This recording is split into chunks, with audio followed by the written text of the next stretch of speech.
আসসালামু আলাইকুম রহমতুল্লাহ। মাইজভাং মেডিকেলের পক্ষ থেকে সবাইকে শুভেচ্ছা জানাই। Hospital bed side locker installation কিভাবে করতে হয়, খুব সহজে আমরা এটাকে ইনস্টল করতে পারি, সেই প্রসেসটা আজকে দেখাবো। প্রথমে সব পার্টগুলোর সাথে পরিচয় হয়ে নিলাম। সর্বপ্রথম আমরা যে ব্যাক পার্টটা থাকে সেটাকে আমরা এভাবে শুয়ে নিব।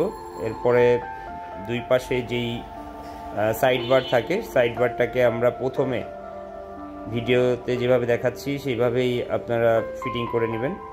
এরপরে একদম বটম পার্টটা রেড সার্কেল দেওয়া এই পজিশনটা একটু খেয়াল করে রাখবেন। এটা কিন্তু খুব ইম্পর্টেন্ট, কারণ এই পার্টটাকে ভালোভাবে না লাগালে শেষে যেয়ে কিন্তু একটা প্রবলেমে পড়বেন। ভিডিও শেষে আমরা সেটা বলবো। নিচের পার্টটা চ্যানেল মতো লাগানোর পরে এরপরে ফ্রন্ট সাইডটা আমরা লাগিয়ে নিব।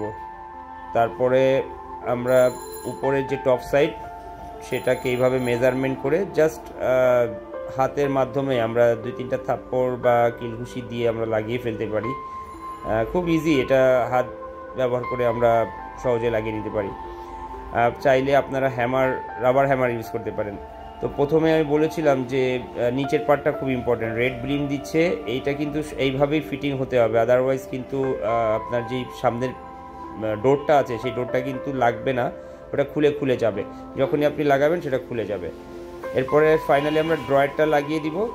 এভাবে আমরা হসপিটাল যেই বেড সাইড লকার বা ক্যাবিনেট বলি সেটাকে ফিটিং করতে পারবো। ভিতরের যে চেম্বারটা সেটাকে দুভাবে আমরা ইউজ করতে পারি, টাওয়াল হ্যাঙ্গিং স্ট্যান্ড